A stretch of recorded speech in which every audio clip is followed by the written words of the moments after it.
آج کربلا کے میدان میں قیامت صغرا بھی ہو رہی ہے۔ امام حسین نے اعلان کر دیا جا کے، اے لوگوں مجھے پہچانتے ہوں میں کون ہوں۔ آپ حجت تمام کرنے کے لیے پھر یزیدی لشکر کے پاس گئے اور ان لوگوں کو سمجھایا ہے، اے لوگوں مجھے پہچانو، میرے مقام کو جانو، میں کون ہوں؟ مجھے حسین ابن علی کہا جاتا ہے، میں حضور نبی کریم کا نواسا ہوں، میں اس رسول کا نواسا ہوں جن کے تعلق سے نبی نے فرما دیا جو حسین کا ہے وہ میرا ہے۔ اگر آج تم میرا قتل کر دو گے تو تم نہ قیامت کے دن اپنے نبی کو کیا چہرہ دکھاؤ گے، کیا منہ دکھاؤ گے؟ میرے مقام کو پہچانو اور میرے قتل سے باز آ جاؤ۔ لیکن یزیدی جن پر دولت کا نشہ چڑھا ہوا تھا، جن پر حکومت کا نشہ چڑھا ہوا تھا، کوئی نہیں سنتا ہے۔ لیکن ایک روح ایسی ہے جو تڑپ رہی ہے، ایک روح ایسی ہے جو بے قرار ہے۔ وہ روح کون سی ہے؟ وہ حضرت حر کی روح ہے۔ یہ وہی حضرت حر ہیں جنہوں نے سب سے پہلے کربلا کے میدان میں حسین کو روکا تھا، لیکن ان کا دل اندر سے بے قرار ہے، ان کی آتما کو شانتی نہیں ہے۔ انہوں نے گھوڑے کو ایڑی لگا کے یزیدی لشکر کو چھوڑ کے کہا تھا کہ وہ جنت اس عیش و آرام سے زیادہ بہتر ہے۔ حضرات وہ جنگ، وہ مقام سب سے بہتر ہے، وہ علاقہ سب سے بہتر ہے جس طرف نبی کا نواسا ہوا کرتا ہے، اور حق بھی ادھر ہی ہے کیونکہ نبی نے فرمایا حسین منی و انا من الحسین، حسین مجھ سے ہے اور میں حسین سے ہوں۔ حضرات اس حدیث کے مفہوم کو آپ سمجھ لیں، نبی بتانا یہ چاہتے ہیں جدھر حسین ہے ادھر میں ہوں، اور جدھر میں ہوں ادھر ہی اللہ تبارک و تعالی ہے، اور جدھر رب کی ذات ہے ادھر ہی حق ہے۔ حضرات تو کربلا کے میدان میں حضرت حر آئے اور آ کر کہا حضور مجھے معاف کر دیجئے، میں وہی ہوں جس نے آپ کو روکا ہے، میں وہی ہوں جس نے آپ کو ٹوکا ہے، میں وہی ہوں جس نے آپ کو سب سے پہلے کربلا کے میدان میں اترنے پہ مجبور کر دیا ہے، اے حضور معاف کر دیجئے۔ امام حسین نے سینے سے لگا لیا، حضرت حر کو اجازت دیتی ہے اور انہوں نے اجازت مانگی ہے، اور کربلا کے میدان میں حضرت حر جاتے ہیں اور یزیدی لشکر کو پکار کے کہتے ہیں، اور تمام لشکریوں نے یزیدیوں نے کہا اے حر آپ تعداد کو دیکھ کر چلے گئے، ادھر مونلی 72 جانثار ہیں، ادھر 22,000 کا لشکر چھوڑ کر جا رہے ہو۔ تو انہوں نے کہا کہ میں تعداد دیکھ کر نہیں گیا ہوں، میں تو نبی کے نواسے کو دیکھ کر گیا ہوں۔ ادھر نبی کا نواسا ہے، جدھر نبی کا نواسا ہے جنت کی بہاریں بھی ادھر ہیں، جنت کے نظارے بھی ادھر ہیں۔ حضرت حر نے اپنی تلوار کو نکالا اور مسلمانوں نبی کے نواسے پر اپنی جان کو قربان کر دیا ہے۔ اب شہادت کا سلسلہ شروع ہو جاتا ہے۔ 22,000 کے مقابلے میں یہ 72 کا قافلہ امام حسین کے ساتھ میں ہے۔ حالانکہ وہ جنگ کرنے نہیں گئے تھے، وہاں لڑنے کے لیے نہیں گئے تھے۔ لوگ تو یہ کہتے ہیں کہ امام حسین جنگ لڑنے کے لیے گئے تھے، وہاں تو حسین حکومت کے لیے گئے تھے، وہاں تو حسین یزید کی مخالفت کے لیے گئے تھے۔ لیکن تاریخ اس بات کی شہادت دیتی ہے حسین کربلا کے میدان میں جنگ لڑنے کے لیے نہیں گئے تھے، بلکہ وہ تو کوفیوں کے بلاوے پہ گئے تھے اور وہاں لوگوں کو سمجھانے کے لیے جا رہے تھے۔ حضرات محترم اب یہ شہادت کا سلسلہ شروع ہوا، آپ کے تمام جانثار شہید ہو جاتے ہیں۔ 72 آپ کے جانثار ہیں، لیکن اہل بیت اطہار کے خاندان کے لوگ جتنے ہیں ان کی تعداد 29 ہے، اور وہ تمام میں عورتیں بھی ہیں، انہی میں بچے بھی ہیں، انہی میں عباس علمبردار بھی ہیں، انہی میں حضرت قاسم بھی ہیں، انہی میں حضرت عباس علمبردار حضرت امام علی اکبر بھی ہیں۔ الغرض معاملہ یہ بنا، حضرت امام قاسم آتے ہیں اور کہا چچا جان مجھے آپ رن میں جانے کی اجازت دے دیجئے، کیونکہ آپ کے جانثار تمام شہید ہو چکے ہیں۔ اب اگر باری آئے گی تو ہم اہل بیت کی ہے اور ہم اس جنگ میں پیچھے ہٹنے کے لیے تیار نہیں ہیں۔ امام علی مقام نے فرمایا اے بیٹا میں تمہیں کیسے اجازت دے دوں، اے میرے بیٹا تم میرے بھائی کی آخری نشانی ہو، جب مجھے بھائی کی یاد آتی ہے میں تمہیں دیکھ لیتا ہوں تو مجھے چین مل جاتا ہے، مجھے قرار مل جاتا ہے، اے بیٹا میں تمہیں کیسے اجازت دے دوں۔ حضرت قاسم عرض کرتے ہیں چچا میں نے اپنے ہاتھ میں جو بندھا ہوا تعویذ تھا وہ کھولا ہے، اس میں لکھا ہوا ہے اے بیٹا جب تمہارے چچا حسین پر مصیبت کا وقت آئے تو تم ان کا ساتھ دینا، پیچھے مت ہٹ جانا۔ اے میرے چچا میرے والد نے جو وصیت کی تھی اس وصیت کے مطابق میں نے وہ تعویذ کھولا اور اسی میں یہی مضمون لکھا ہوا ہے، آج سے زیادہ پریشانی کا دن کون سا ہوگا، آج سے زیادہ تکلیف کا دن کون سا ہوگا،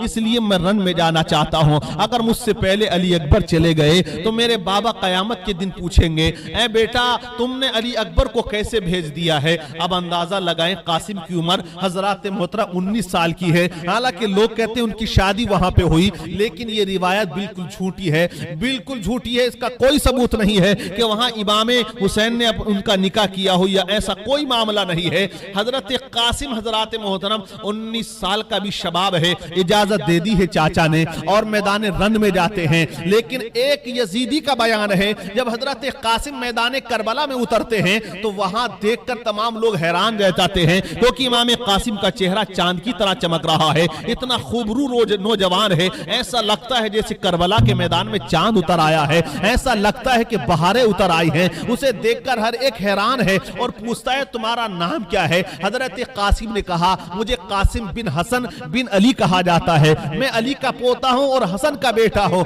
کہا کہ تم اپنی جوانی کو کیوں برباد کرنے آئے ہو؟ یزیدیوں نے کہا کہ آپ جا سکتے ہو، آپ نے فرمایا کہ میں حق کے لیے اپنی جان دے دوں گا۔ حضرات ابن سعد نے سب سے پہلے جو پہلوان تھا اس کا سب سے بڑا سب سے پاورفل تھا ارزق نام کا، اس نے کہا ارزق سے کہ جاؤ تم اس کا مقابلہ کرو۔ ارزق نے کہا کہ یہ میری شان کے خلاف ہے، ایک بچے کے سامنے میں جاؤں؟ ارے میرے 4 گبرو نوجوان بیٹے ہیں، میرا کوئی بھی بیٹا جائے گا اور ابھی اس بچے کا کام تمام کر کے آ جائے گا۔ ارزق کا بڑا بیٹا جاتا ہے، بڑے گھمنڈ کے ساتھ حضرت قاسم کا مقابلہ ہوتا ہے۔ حضرت قاسم چند منٹ کے اندر ہی اس کی گردن کاٹ کے ارزق کی گود میں ڈال دیتے ہیں۔ اب تاؤں میں اس کا دوسرا بیٹا جاتا ہے، امام قاسم اس کی گردن کاٹ کے اس کے باپ کے قدموں میں ڈال دیتے ہیں۔ اب اس کا تیسرا بیٹا آتا ہے، آپ اس کو بھی فنار کر دیتے ہیں۔ اس کا چوتھا بیٹا آتا ہے، آپ اس کو بھی جہنم رسید کر دیتے ہیں۔ ارزق نے دیکھا کہ 4 گبرو نوجوان 4 بیٹے میرے سامنے قتل ہو جاتے ہیں۔ ارزق غصے میں آ جاتا ہے اور غصے ہی کی حالت میں وہ امام قاسم کے مقابلے میں آ جاتا ہے۔ حضرت قاسم نے ارشاد فرمایا اے ارزق تو تو بڑا شہسوار بنتا ہے اور تجھے گھوڑے کی زین تک سنبھالنی نہیں آتی ہے۔ ارزق نے جیسے ہی گھوڑے کی زین کی طرف دیکھا، امام قاسم نے اس پر ایسا وار کیا کہ حضرات اس کو جہنم رسید کر دیا ہے، بڑے بڑے پہلوانوں کو دھول چٹا دی ہے۔ ابن سعد دیکھ کے گھبرا جاتا ہے اور کہا کہ اس طرح ایک ایک مقابلہ مت کرو، اگر اس اہل بیت اطہار کے فرد کا ایک ایک مقابلہ کرو گے تو یہ اکیلا ہی کافی ہو جائے گا۔ حضرات محترم اب تمام لوگ ایک بار حملہ امام قاسم پہ کرتے ہیں اور تیروں کی بارش ہو جاتی ہے، تلواروں سے حملہ ہوتا ہے۔ امام قاسم کی جوانی کا شباب اور وہیں پہ سورج ڈوبنے لگتا ہے اور آپ جو ہے زمین پہ آ جاتے ہیں، آپ کے سر کو قلم کر دیا جاتا ہے اور امام حسین کی گود میں دے دیا جاتا ہے۔ امام حسین اشکبار ہو جاتے ہیں اور صبر کا دامن اپنے ہاتھوں سے نہیں چھوڑتے ہیں اور اس کے بعد عرض کرتے مولا تو نے میرے بھتیجے کی قربانی کو قبول فرما لیا ہے۔ ابھی اپنے بھتیجے کے جنازے سے فارغ ہوئے تھے، کیا دیکھتے ہیں کہ تصویر مصطفیٰ کھڑی ہوئی ہے۔ کون کھڑا ہے؟ انہی کا بیٹا جس کا نام علی اکبر ہے، نبی پاک کے ہو بہو ہے، مشابہ ہے، جنہیں تصویر مصطفیٰ کہا جاتا تھا، وہ امام علی اکبر کہتے ہیں بابا جان اب مجھے رن میں جانے کی اجازت دے دیجئے، میں آج رن میں جا کر اپنی جان کو قربان کرنا چاہتا ہوں۔ امام حسین نے کہا بیٹا میں کس طرح تمہیں رن میں جانے کی اجازت دے دوں، تم تو میرے ابھی تو تم نے جوانی کی بہاریں نہیں دیکھی ہیں، ابھی تو تمہاری زندگی کا سورج ابھر رہا ہے، ابھی تو چڑھتا ہوا شباب ہے، ابھی تو آپ نے جوانی کے نظارے نہیں دیکھے ہیں۔ کہا نہیں بابا اگر آج اپنی جان کو قربان نہ کر پایا تو پوری زندگی جوانی کا کوئی فائدہ نہیں ہے۔ الغرض بابا کے قدموں میں گر جاتے ہیں اور اجازت لے لیتے ہیں۔ حضرت حسین اپنے بیٹے کو اجازت دیتے ہیں، آخر کار امام علی اکبر جاتے ہیں۔ یزیدیوں کا ڈٹ کر مقابلہ کیا لیکن پیاس نے جب تڑپایا ہے، پیاس نے جب ستایا ہے، پلٹ کر بابا کی بارگاہ میں آ جاتے ہیں۔ کہا بابا پیاس نے بڑا تڑپایا ہے، پیاس بڑی شدت کی لگ رہی ہے۔ امام حسین نے کہا بیٹا اس کربلا کے میدان میں ہم پر پانی بند ہے اور اسی حال میں ہمیں امتحان بھی دینا ہے، لیکن بیٹا جب مجھے بچپن میں پیاس لگا کرتی تھی تو میرے نانا اپنی زبان کو چوسا دیا کرتے تھے اور مجھے سکون ملا کرتا تھا، اے بیٹا تم بھی میری زبان کو چوس لو۔ اب امام حسین نے اپنے بیٹے کے منہ میں اپنی زبان کو ڈالا ہے، اب امام علی اکبر اپنے بابا کی زبان کو چوس رہے ہیں۔ اب تسکین کچھ حاصل ہو جاتی ہے اور پھر تلوار اٹھاتے ہیں، گھوڑے پر سوار ہو کر چلے گئے اور میدان کربلا میں یزیدیوں کا ڈٹ کر مقابلہ کیا اور بہت سے یزیدیوں کو فنار کر کے حق کے پرچم کو بلند کرنے کے لیے حسین کا بیٹا شہید ہو جاتا ہے، اپنی جوانی کو لٹا دیتا ہے۔ اے مسلمانوں آپ اندازہ لگائیں آج کل ہماری قوم میں بھی نوجوان ہیں، آج کا جوان جب 18 سال کی دہلیز پہ قدم رکھتا ہے اس کے اندر ایک حسرتوں کا طوفان ہوتا ہے، تمنائیں اس کے اندر کروٹیں لیا کرتی ہیں، اس کی آرزو ہوتی ہے کہ میں دنیا میں یہ نام کروں گا، میں دنیا کماؤں گا، یہ کام کروں گا،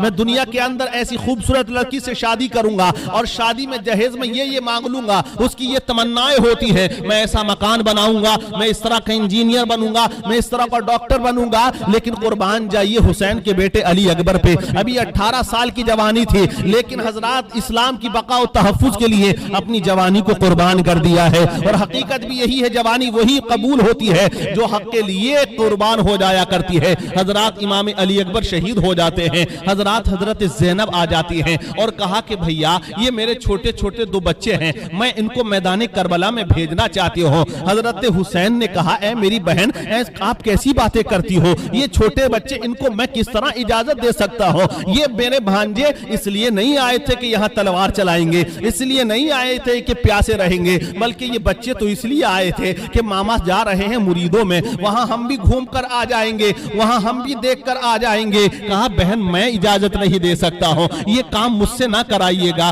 حضرت زینب عرض کرتی ہیں بھیا اگر آج میں اپنے بیٹوں کو اگر واپس لے جاتی ہوں, اگر میں نے آج اپنے بچوں کو آپ کی ذات پر قربان نہ کیا, اگر آپ کی خاطر قربان نہ کیا, آج اسلام کی خاطر اگر بیٹوں کو قربان نہ کیا, تو قیامت میں بابا کو کیا منہ دکھاؤں گی. میرے بابا نے اگر پوچھ لیا, میری ماں فاطمہ الزہرا نے اگر پوچھ لیا اے بیٹی زینب تیرے بھائی پہ پریشانی کا عالم تھا, تمام جانیں قربان ہو رہی تھی اور تو اپنے نونہالوں کو بچا کے لے آئی ہے, اے حسین میں کیا قیامت میں جواب دوں گی, اس لیے میں کہتی ہوں اجازت دے دو. امام حسین نے اپنے دونوں بھانجوں کو اجازت دے دی ہے. اون و محمد جاتے ہیں کربلا کے میدان میں, چھوٹے چھوٹے بچے ہیں لیکن اے مسلمانوں انہوں نے اپنی قربانی کو پیش کیا ہے. یزیدیوں سے لڑے ضرور ہیں, یزیدیوں سے بھڑ گئے ہیں اور اپنے بچپن کو قربان کر دیا ہے. امام حسین دونوں بھانجوں کی لاشوں کو لاتے ہیں اور اپنے ہاتھوں سے دفناتے ہیں, اپنے آپ خود نماز جنازہ پڑھاتے ہیں. حضرت زینب خیمے کے اندر ہیں. صبر دیکھیے کسے کہتے ہیں. آج ہمارے گھر میں اگر ایک موت ہو جاتی ہے پورا محلہ اکٹھا ہو کے تسلی دیتا ہے, اگر ایک موت ہو جاتی ہے پورے گھر کے اندر طوفان برپا ہو جاتا ہے, لوگ واویلا مچا دیتے ہیں, عورتیں گریہ وزاری کیا کرتی ہیں اور بے پردگی کا عالم ہو جاتا ہے. لیکن یہ حسین کی بہن زینب ہے, بیٹوں کی لاشیں رکھی ہوئی ہیں لیکن پردہ حسین کی بہن نہیں چھوڑ رہی ہے, صبر کا دامن حسین کی بہن نہیں چھوڑ رہی ہے. حضرت زینب نے بیٹوں کی لاشوں کو دیکھا اور سجدہ شکر ادا کیا اور کہا مولا تیرا لاکھ لاکھ شکر ہے کہ تو نے میرے بیٹوں کی قربانیوں کو قبول فرما لیا ہے. اے مسلمانوں ایسی ہوتی تھی پہلے کی مائیں, ایسی ہوتی تھی دین کی خاتون, ایسی ہوتی تھی اسلام کی چاہنے والی کہ بیٹوں کو قربان کر کے رب کی بارگاہ میں سجدہ شکر ادا کیا کرتے تھے. لیکن آج کی بھی بہنیں ہیں جو اپنے بچوں کو ہیرو بنانا چاہتی ہے, جو اپنے بچوں کو انگلستان کا انگلش کلچر دکھانا چاہتی ہے. آج کی بھی عورتیں ہیں جو اپنے بچوں کے اندر شیخ چلی کی جھلک دیکھنا چاہتی ہے. آج کی بھی عورتیں ہیں جو اپنے بچوں کے اندر فلمی اسٹار کی جھلک دیکھنا چاہتی ہے. لیکن وہ خاتون ایسی ہوتی تھی کہ ان کے اندر یہ نہ تھا کہ وہ اپنے بچوں کو اگر کوئی سبق پڑھاتی تھی تو وہ دین کا سبق ہوا کرتا تھا, دین کا کلچر ہوا کرتا تھا, دین کی تہذیب ہوا کرتی تھی. وہ اپنے بچوں کو اگر پالتی تھی تو اس کی تمنا اور آرزو یہ ہوتی تھی کہ میرا بچہ اگر جوان ہو تو اس کی جوانی اسلام کے کام میں آ جائے, اس کا خون شجر اسلام کے کام میں آ جائے, مصطفیٰ کے دین کے کام آ جائے. یہاں حضرت زینب کے بچوں کی قربانیاں بھی حضرات قبول کر لی گئی ہیں. حضرت زینب نے سجدہ شکر ادا کیا ہے. اب پیاس سے خیمے والے تڑپ رہے ہیں. اب کون آ جاتا ہے امام حسین کے سامنے؟ اب یہ آگے عباس علمبردار جن کے ہاتھ میں پرچم اسلام ہے, آ کر کھڑے ہوئے کہا کہ بھائی اب مجھے ان بچوں کا پیاس سے تڑپنا دیکھا نہیں جاتا, اس ننھی سکینہ کا پیاسا رہنا دیکھا نہیں جاتا, ان ننھے علی اصغر کا تڑپنا دیکھا نہیں جاتا. میں اجازت دے دیجئے مجھے اور میں پانی لے کر آؤں گا, میں پانی لینے جا رہا ہوں. کہا بھائی آپ میدان کربلا میں نہ جائیں, لیکن آپ نے اجازت دے دی ہے.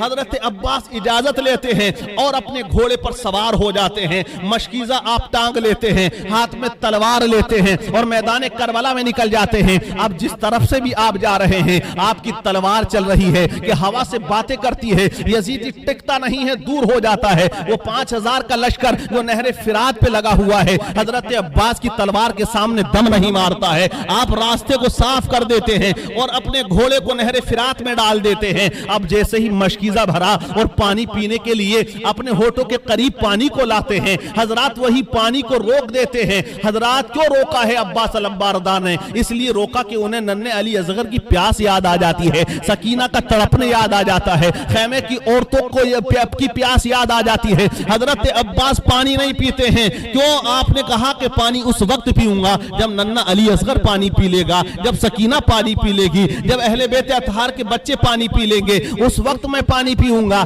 عباس نے پانی نہ پیا, عباس کے گھوڑے نے بھی پانی نہیں پیا ہے, گھوڑے نے بھی منہ ہٹا دیا ہے. جب مالک نہیں پیتا ہے تو میں کیوں پیوں گا, کیونکہ حسین کا چاہنے والا گھوڑا بھی ہے. عباس علمبردار نے مشکیزہ بھر لیا ہے. اب پانی لے کر جب چلنے لگے, اب یزیدیوں کے اندر ایک کوہرام مچ گیا. اعلان کر دیا ابن سعد نے, اگر آج پانی چلا گیا حسین کے خیمے میں تو یہ یاد رکھنا کہ یزیدیوں تمہارا ایک بچہ بھی بچ کر نہیں جائے گا. اگر حسین کو پانی مل گیا تو اس میدان سے کوئی یزیدی بچ کر نہیں جائے گا, اس لیے یہ پانی نہ جانے پائے, اس پانی کو روک دیا جائے. پورا لشکر لگ جاتا ہے, پورے سپاہی لگ جاتے ہیں, تمام طاقت لگا دی جاتی ہے. عباس علمبردار کو روکنے کے لیے حضرات محترم الغرض معاملہ یہ ہوا, ایک تیر ایسا آیا جو مشکیزے میں لگ جاتا ہے, مشکیزہ پھٹ جاتا ہے, پانی نکلنا شروع ہو جاتا ہے. عباس علمبردار کے ہاتھوں میں جھنڈا ہے. اب ایک یزیدی نے ایسی تلوار کا وار کیا, عباس علمبردار کے بازو کٹ جاتے ہیں. حضرات اب آپ جھنڈا دوسرے ہاتھ میں لیتے ہیں,